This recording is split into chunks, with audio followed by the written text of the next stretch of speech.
Are you remaining, Peter? Sorry? Are you remaining? Well, yeah, Chair, I feel slightly obliged, given that the next report really is my portfolio as well, Yes. really. So I could just sack off and let the officers do it, but No. I'll do what I normally do. I'll present it and I'll let them answer the difficult questions. Yeah, okay, very good. Thank you. So we'll move on to the last, or the second item of the agenda, agenda item 4, which is the quarter 2 performance monitoring report. Thanks. Alan? Should I do it? You Are want you to do doing it? it or Victor? I'd say I'm more than happy. I'd say we should always encourage officers to step up. So I'll let Howard have a go. I did it at Cabinet, so we'll see how Howard does it at Scrutiny. Does it very well. Yeah, I'm sure he does. I know he does it well. I'm going to watch and learn.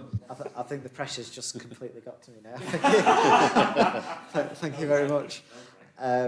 Obviously, yes, we're presenting the quarter 2 performance report. It's a little bit look back in time.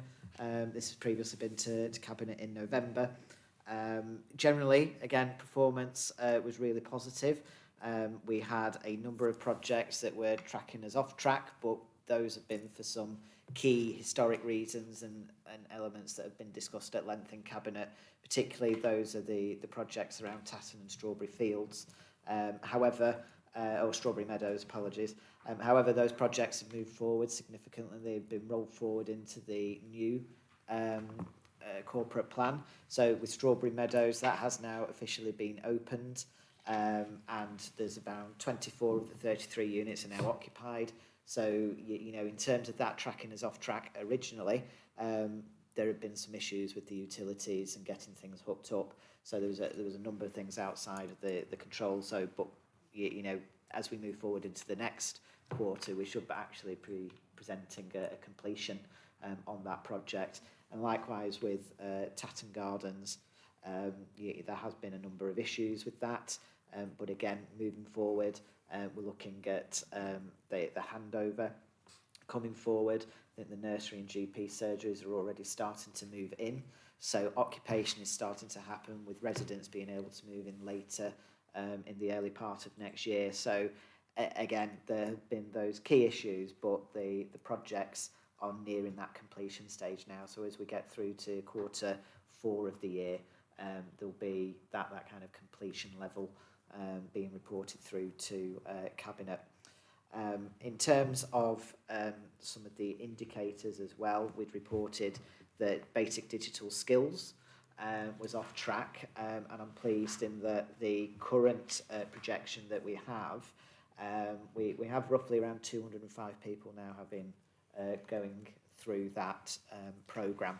So we've seen quite an acceleration since the last quarter, and that's basically down to some of the targeting of that, particularly take up within, I think it is Central Chorley and Coppell, where there's been particular take-up of the digital courses, particularly in some of the community centres and the sheltered accommodation units. So there's been a lot of work being put behind that programme now, and working with those partners that have been commissioned. In terms of the other elements around affordable housing, we are seeing progress then, and the new corporate strategy is taking 2 kind of core priorities around delivery of affordable housing and also around flexible housing needs as well. So there'll be future projects and future information brought forward as those are developed. But again, as the affordable homes in Tatton begins to open, you'll begin to see quite a number of homes coming online, and that will in due course impact the overall figures for monitoring that we're undertaking.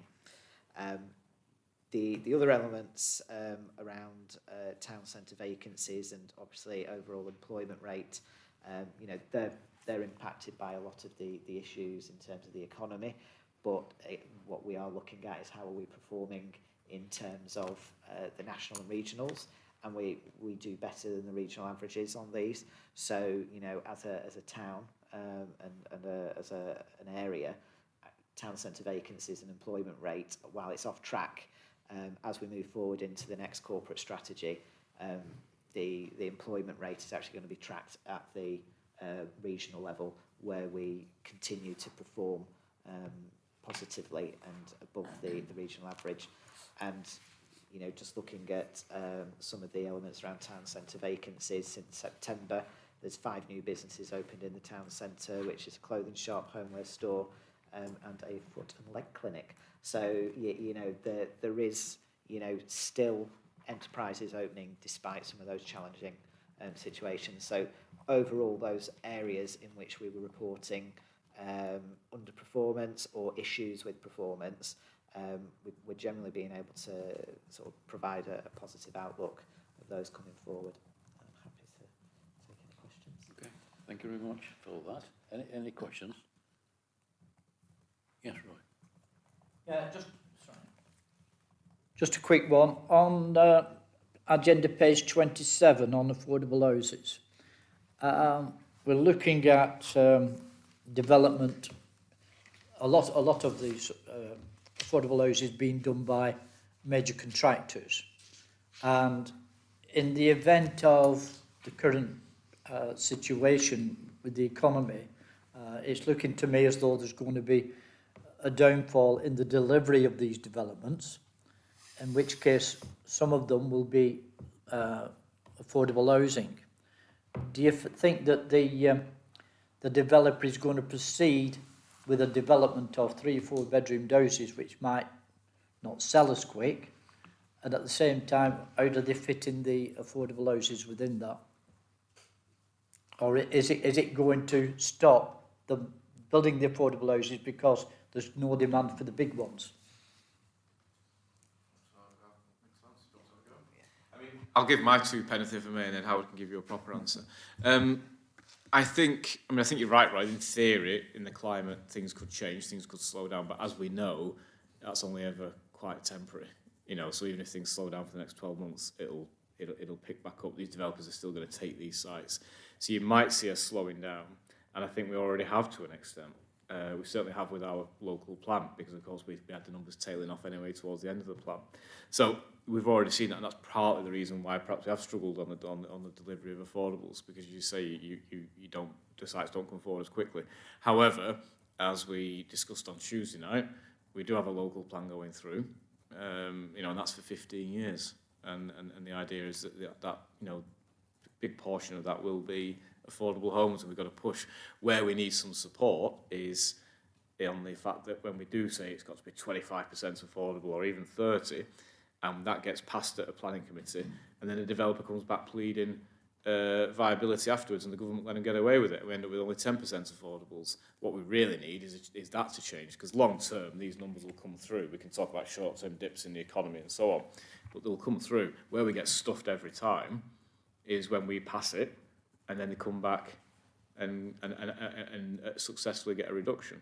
That's what needs to change. And the other point is, and it's unfair because we're slightly loaded in this room from the Labour side and only one Conservative.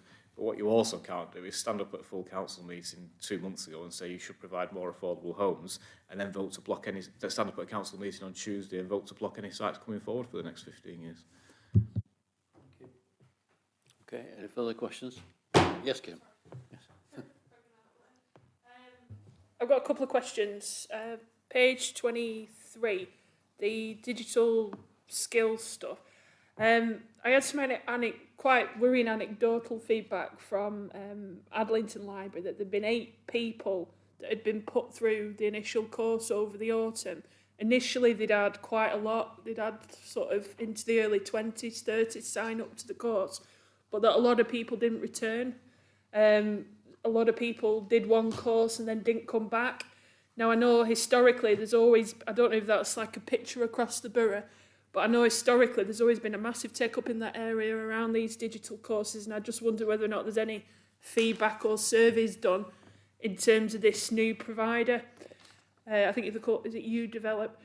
Yeah. The second question was just around tree planting. It's on paragraph 14. It says it's on schedule and everything, but I know from previous discussions that have taken place, obviously the onus isn't just on Chorley Council, it's on partners and other landowners and stuff as well. And I just wondered whether or not Lancashire County Council was possibly putting any barriers in place in terms of, you know, continuing to be on track in terms of increasing the number of trees that are planted across the borough. So again, as a ward councillor and a county councillor, I don't know if others are in other parts of the borough, but I'm getting an awful lot of feedback that Lancashire County Council is no longer allowing tree planting in highway verges. And I just wonder whether or not Chorley Council, that's been raised with me by several residents, whether or not Chorley Council was planning on making any representations to them on that, because obviously, I mean, it's nice to have trees. Obviously, they're there for certain reasons, but I just think that it's a massive missed opportunity. I know there's parish councils that are wanting to plant trees in highway verges. Heath Charnock have been wanting to do it, and it's been really hard work. Now, I know that's not Chorley Council's responsibility, but if there's any working groups or anything, I think that could be raised. And then my last point was on, I think it's page 33, paragraph 42. It's about the new telephony system. It says it's going to come in Q3. I just wondered, going off when the customer services restructure happened earlier on in 2022, obviously there was a lot of constructive criticism, weren't there, about it shouldn't have happened at that time and everything. Is that going to be planned and communicated to everybody in terms of any issues that it might cause? And also, it talks about a customer access chart has been presented to Cabinet in October 2022. But I've not seen that. I don't think that's... Presumably that's an error in the report, because I don't think that's come to Cabinet yet, has it? No. So that's it. I'm going to let Howard or Vicky or whoever answer those points about the digital skills, only because I don't know in terms of whether we had other representations in that field. Just to answer your last question first, about the new telephone systems. Absolutely, this is the whole point, isn't it? Is that these are introduced to complement the changes that we've seen in customer services and so on, and to make it better for the customer, to make it easier to operate for staff, etc. So, I suppose the answer to your question is, for being blunt, it better had work, and it better had tie-in, and it better had people. I'm sure it is, and I'm sure that you'll get a more thorough answer from my colleagues on my left. Thank you. On the digital one, we'll look into the anecdotal feedback. It might be, if you said there's been a really positive take-up previously, that those residents have been through the programme, and we now need to do what we're saying in the report, which is work with them to tailor the kind of next level of development. So that's really the conversations that the team are having now. So where there are people who've been through the course before, or they want training on a particular element like online shopping or whatever that might be, they can tailor the course more specifically, and that's something that we're getting through this new provider, which we didn't have before. It was very much kind of one-size-fits-all offer. This one can be more tailored because the provider's a bit more diverse. So that may be part of the kind of reasoning, but we will definitely have a look at that, and we'll be able to get some more figures on the levels of take-up across different areas and in the various hubs as well. It is a new provider, so perhaps there is a bit of a bedding in period, but we will definitely look into that one. They're just perhaps some of the reasons. The trees I'm not sure about, but I'll let you pick up that one. And just to come back on the customer services one, I know the telephony is part of the service development plan for customer services. So as we're bringing new starters through and we're rolling out the training programme for the new shared team, that training on the new telephony forms a big part of that, to make sure that we're kind of phasing officers on gradually, and it's not going to kind of be a everything off, everything on sort of switch over. And we'll also make sure that that's kind of communicated through relevant channels to customers as well. They're doing a lot more kind of intelligent management of the frontline officers, so that where there are kind of, you know, less experienced officers, they're able to route the calls differently to more experienced officers for different things. So that kind of technology is really helping to balance out some of the new starters coming through, because they can direct calls more effectively. So I know there is a lot going on in that space around getting that development plan implemented, and making sure that that is really successful, because it is a key part of bringing the whole model together. But yeah, on the trees, I'm not sure unless you know anything further, Howard. Yes, just in terms of the tree planting programme, there is a programme, and obviously at certain times of the year, so I don't think the issues will impact it.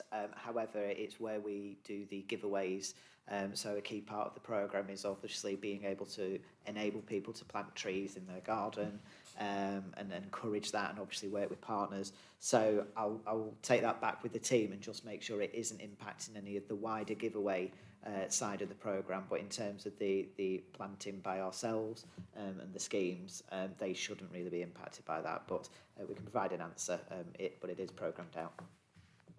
Your final point, that charge hasn't been to cabinet, has it? I don't remember that. No, it's not, it was delayed, but I know it's. Yeah. Okay. Okay. Anybody else? I've just got a couple of questions. On page 38, percentage of customers dissatisfied with the service they receive from the council. It's green star, but it says worse than quarterly 2. And then on the next page, it's the percentage, the major planning applications decided within 13 working days or 13 weeks or agreed time extension. That's green, but worse than quarter 2. Those two items really are, at our group meetings, those are the two things that we always talk about, because everybody seems to think it's a complaint because they can never get through on the telephone to the council, and also the planning applications, they seem to be, you know, I'm not on planning, so I don't know all the ins and outs really, but people do say that a lot of applications are taking longer than they should do, and I just want to know what your thoughts are on that, Peter. Right. On the first one, it's still green because, of course, it's still within target. It might not be as good as the previous quarter, but it's still the target's 20%, I think, for dissatisfaction. We're on 15.8. Therefore, it's rated green because we're still below the target. In the previous quarter, it might have been 13%. So we might have been worse than the previous quarter, but still within the target of 20% of dissatisfaction. So that's why it's rated as green. I mean, that has always been a challenging target. We introduced that when we came into administration, and we did it deliberately because we wanted to measure dissatisfaction, because it's always the same. If you're a customer and you phone somewhere up and they say, we're satisfied with the way this call was handled, well, the answer is, well, yeah, I was pleased that someone picked up the phone and spoke to me. So you're always going to get a yes. So you're not measuring anything. If you measure dissatisfaction, actually, in terms of what was wrong with us, or, in that sense, it's a far more self-critical analysis that it provides. So I think at the level of around 15% that it is pretty good. I know we've had it lower, and again, that's just testament, again, hopefully, to the quality of the service we provide. Where I am concerned is the fact that if you don't pick up the phone at all, and you're right, Councillor Walker, and we are measuring that as well, and that has been a problem. That is improving. But it's really important that we stay on that, because if you can't get through at all, what's the point? That's the key in one respect. In your, what was the second point? The planning applications. Planning applications, yeah. Yes, I mean, look, that's always a challenge. But again, I think Tuesday's meeting showed, and you quite rightly, Councillor Walker, stood up and spoke about Town Lane and about the number of times that applications have come up there. And you made reference to applications in Whittling neighbouring areas that have gone through in recent years. We are doing everything we can to be as robust as we can and to deal with things as quickly as we can. But when you get major applications for housing such as those, we also need to be making sure we are doing everything we can as a council to ensure that we protect our areas and that applications are only given permission if it's absolutely necessary, and if there are any reasons why we need more reports, whether it's highways, whether it's ecology, whether it's reports from Environment Agency or so on. And sometimes it takes longer. Sometimes you have to go back and negotiate with developers about the number of affordable homes and so on and so forth. So I am always keen that we hit our targets, but I think particularly on the large applications, I'd rather get the right decision for the community. Now, that's causing us some problems.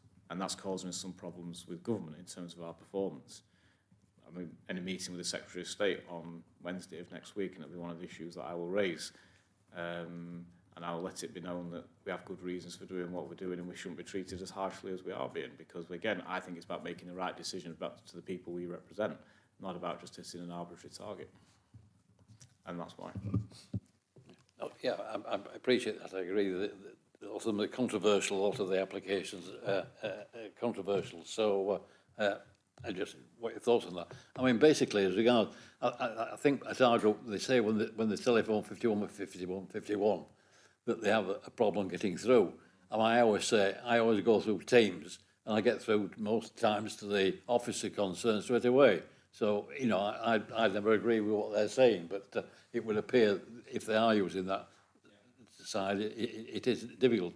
Are more staff being put on the call centre? Vicky just alluded to this before when we talked about the new systems coming on. It's two things. It's one about the level of staffing, and we had that discussion at Shared Services Committee when we looked at this new structure for customer services, and it was one of the things that we did ensure that more staff were put in. We also talked about apprentices going into that area, and we've got people being trained up in that area. I would love to sit here now and say, with the advances in technology, we can get away with less people and provide exactly the same standard of service. But as we all know, that doesn't always work. And what you need to do is prove that the system is working and it is up and running. You can deal with it more efficiently before you can then take confidence to say we don't need as many people in that team. So it's work in progress. It is getting better in terms of the dropout rate is reducing, which is good. Miscall rate rather is reducing, which is good. But yes, we are very focused on that because most people's first impression, if you're not online, is via telephone. And therefore it's essential. You know, one of the things that we're keen on and we've pushed on is to say, even if you answer the phone, even if you don't give the answer, it doesn't matter that that person who answers it can't give every answer, but it's got to be answered and then referred. And one of the things that Asim was very keen on with this new system, which I'm really hoping will work, is that when you do phone up now, you will be able to go through to the relevant person. And that's more important because the person on the front desk can't know everything about every service in the council and tell them immediately what's going to happen. But if you can be directed and switched to the right person depending on your inquiry, depending on what you're phoning for, it means you don't need as many people sat on the front desk answering a phone, but the system will take people through. So I think, you know, an automated system that takes people through. So I think the technology that we're bringing on will work and it will result in people being receiving a better service rather. But for now, while it's being introduced, we're making sure that the numbers are high enough and haven't been reduced by any sort of, you know, number that's going to cause us problems. So we're trying to get the best of both worlds for now. Do you set a target for answering the phone? Do you say 15 seconds, 30 seconds, 1 minute or something like that? We did we have a, Is there a target? target, didn't we? We did have a target. I'm trying to remember what it was. We did, but I think at the minute, I think the worrying one was the actual people hanging up. And obviously that means you've been ringing for a long time. So we need to get that down. So I'm not sure what the actual time limit is for answering if we've got one, but if there is, we'll let you know. Very good. Okay. Yes, Dan. Just one quick question. On the town centre current vacancy rate, obviously it's good to see that the trend's getting better compared to last year and that there's 3 new businesses opening, especially the diversity of like a clothing store, electrical shop and the international store. I'm just wondering do we offer like some sort of support package to like new businesses and growing businesses and like financial incentives or something? I'll let Howard go through the comprehensive list or if he wants. But yes, there is a system. Because we've had things like shop front grants for people who've got a new business and want to do up the shop front. In the past, we had a shop floor grant, I think it was called. It was actually to do internal works. We've also then targeted, we had the, not so much for town centre businesses, although they could apply for it, which was the Charlie Big grant, which basically was for existing businesses who were expanding by taking on new people, and you got a grant per employer that you got a grant per person you took on. So there's been a package of grants in the past aimed at whether it's a very, very small starter or the existing operator in a business, nothing to do with town centre, or someone who is in the town centre. So there's been a mixture of packages there, and there still is. And Vicky has redrafted our economic strategy, which we made reference to before, which again does cover this area. So I'm sure you may wish to add in terms of what the incentives are, but that's what we've done in the past and sort of still aim to do now in terms of supporting people who want to come to the town. Yeah, no, thank you. Okay, thank you. Any further questions? No? If no further questions, can I therefore thank you all for your attendance this evening? Can I all wish you all a very Merry Christmas, happy and prosperous New Year, and a healthy New Year, and safe journey home. Thank you very much.